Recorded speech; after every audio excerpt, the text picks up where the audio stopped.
Welcome back to Behind Closed Files, where we delve into the most chilling and baffling cases. If you love to read, please visit www.behindclosedfiles.com. The Unsolved Mystery of Roland T Owen. On January 2nd, 1935, a man using the name Roland T Owen checked into the President Hotel in Kansas City. The hotel staff described him as a well-dressed man in his mid-20s with brown hair and a distinctive scar on his scalp. However, there was something peculiar about his arrival. He brought no luggage except for a comb, a toothbrush, and toothpaste. His reserved demeanor and sparse belongings aroused curiosity, but no one could have imagined the grim events that would soon unfold. Owen requested an interior room, room 1046, and seemed oddly specific about its lack of windows. Bellboy Randolph Probst escorted Owen to his room, noting that Owen was quiet and polite but noticeably anxious. Shortly after checking in, Owen left the room, but returned later in the evening. Over the next 2 days, hotel staff became aware of unusual occurrences in Owen's room. A maid named Mary Soptic was the first to notice. When she entered room 1046 to clean on January 3rd, Owen was inside, sitting quietly in a darkened room with only a small lamp on. He allowed her to clean, but asked her to leave the door unlocked as he was expecting a friend, a man named Don. Later, she overheard a conversation between Owen and another man with a deep voice. The conversation was muted, but the name Don was mentioned multiple times. Owen's peculiar behavior continued when he made several requests for the phone line to remain open, but seldom used it. The next morning, January 4th, 1935, the staff again entered room 1046 to clean. This time, they noticed that Owen seemed nervous and was speaking cryptically. He mentioned an upcoming meeting with Don, but offered little detail. Throughout the day, staff reported overhearing strange noises from his room. Despite this, no one was prepared for the horror that awaited them. Later that day, the hotel's phone operator noticed that the phone in room 1046 was off the hook. When the bellboy checked, he found Owen in a horrific state, naked, bleeding profusely, and clearly tortured. Blood stained the walls and furniture, and Owen had been bound with cords around his wrists and neck. His skull was fractured, and he had multiple stab wounds to his chest. Despite his critical condition, Owen was still alive. When questioned by the police, Owen barely managed to say that nobody was responsible for his injuries. He claimed he had simply fallen, but his wounds, strangulation marks, head trauma, and stab wounds indicated a brutal attack. He was rushed to the hospital but succumbed to his injuries on January 5, 1935, leaving behind more questions than answers. In the wake of Roland T. Owen's mysterious death, the investigation into his identity and the events in room 1046 deepened. Police were baffled by the strange clues found in the room and the victim's evasive responses before he passed. A major breakthrough in the case came when detectives discovered that Roland T. Owen was in fact a pseudonym. Upon checking into the hotel, Owen had claimed he was from Los Angeles, but authorities there found no record of a man with that name. There were no personal belongings in the room, no clothing, no identification, and most notably, no murder weapon, which eliminated the possibility of suicide. Furthermore, the fingerprints found in the room did not match Owen's, but were believed to belong to a woman, adding another layer to the mystery. One of the most puzzling aspects of the case was Owen's mention of a man named Don. According to the maid, Mary Soptic, Owen repeatedly referred to a meeting with this man during her cleaning visits. The night before the attack, she even overheard a conversation between Owen and a man whose voice she described as rough and deep. Despite this, no one at the hotel ever saw Don or identified him after the fact.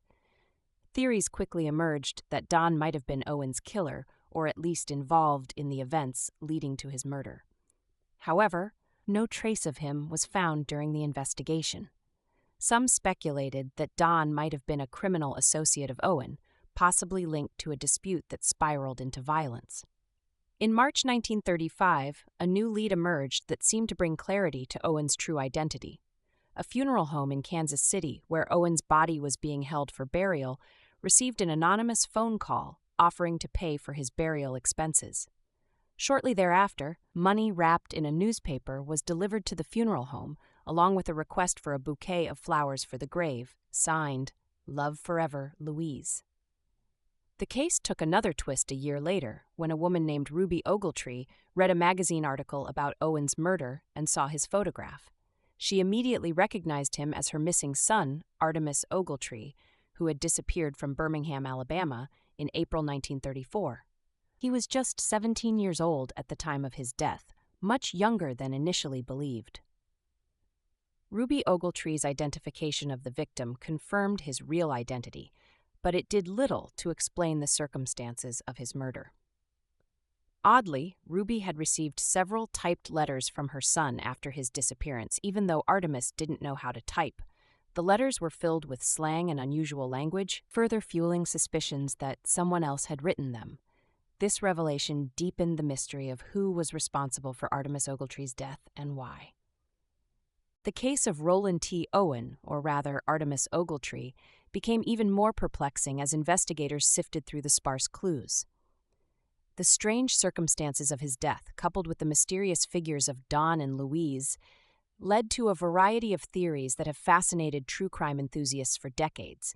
However, none have fully solved the enigma of what transpired in room 1046. The mention of Don remains one of the most baffling aspects of the case. Owen referred to him several times to hotel staff, implying that they were supposed to meet, yet this elusive figure was never seen by any witnesses. One popular theory suggests that Don was an alias for a criminal associate. Investigators speculated that Owen Ogletree may have been involved in illegal activities, possibly related to organized crime or bootlegging, which was not uncommon in the 1930s. The horrific injuries Owen sustained could have been the result of a violent confrontation with someone in the criminal underworld. However, there are no solid records linking Owen to any known criminal enterprises, nor was there any evidence in room 1046 pointing to such involvement.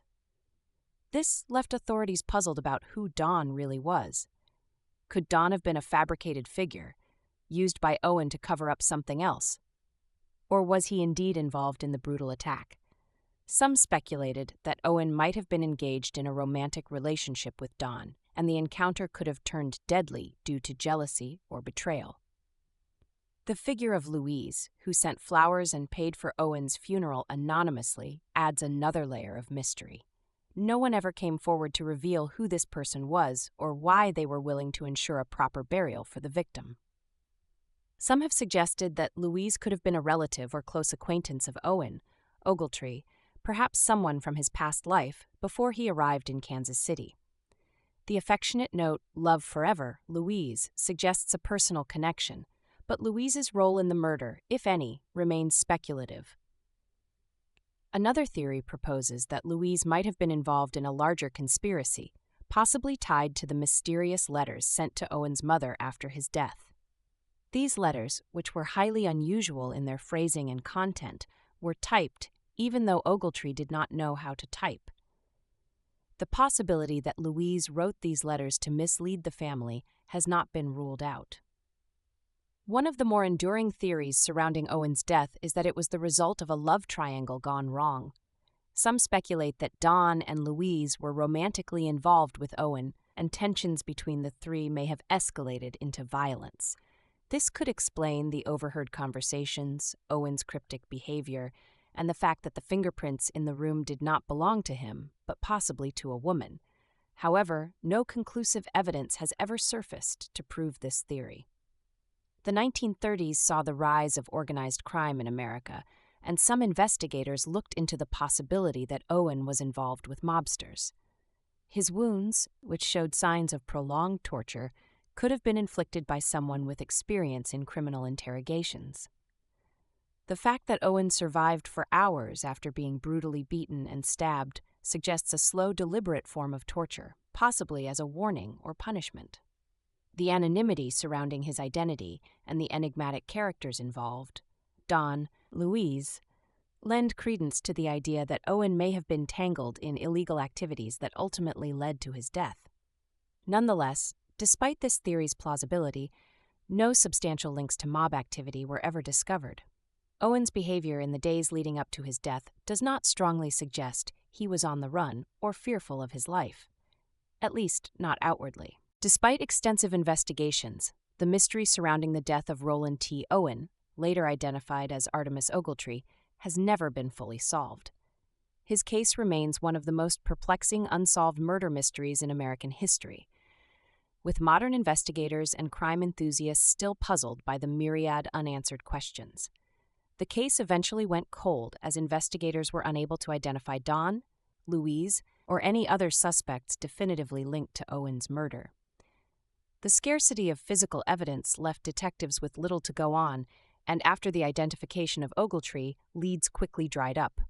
Even the mysterious money for Owen's funeral and the bizarre letters sent to his mother failed to produce any credible explanations. As the years passed, the case faded from public consciousness, overshadowed by other more sensational crimes. But for true crime enthusiasts, the strange elements of the case, Owen's use of an alias, the anonymous figures of Don and Louise, the torture he endured, and the cryptic details that surfaced, kept the story alive. Theories continued to circulate, ranging from crime of passion scenarios to mob-related conspiracies, but without solid evidence, the case remained stubbornly unsolved. With advances in forensic technology, some modern investigators have revisited the case, hoping to uncover new evidence or insights using techniques that were unavailable in the 1930s. Although no new breakthroughs have been made, the case has inspired interest in cold case investigation techniques. DNA testing and advanced fingerprint analysis, if applied to this case today, could provide some clarity, but the decades-old evidence may be too compromised to yield results. The case has become a staple in unsolved crime compilations, a chilling reminder of how, even in the face of mounting evidence, some crimes remain incomprehensible. Over the years, some investigative journalists and true crime aficionados have speculated that a hidden figure, perhaps someone not even mentioned in the initial investigation, was responsible for Owen's death, but without further proof, these remain conjectures. The story of Roland T. Owen's murder has captivated generations. It has become emblematic of the unsolved mystery genre, discussed in books, documentaries, and podcasts focused on the eeriest and most confounding criminal cases. The chilling details, Owen's tortured final hours, the anonymous benefactor paying for his funeral, and the strange letters to his mother continue to fascinate audiences. Every new detail that emerges, no matter how minor, reignites the public's interest in solving the crime. Despite the efforts of law enforcement and amateur sleuths alike, the puzzle of Room 11046 has yet to be solved, and the case of Roland T. Owen, Artemus Ogletree, remains one of the most enduring unsolved mysteries of the 20th century.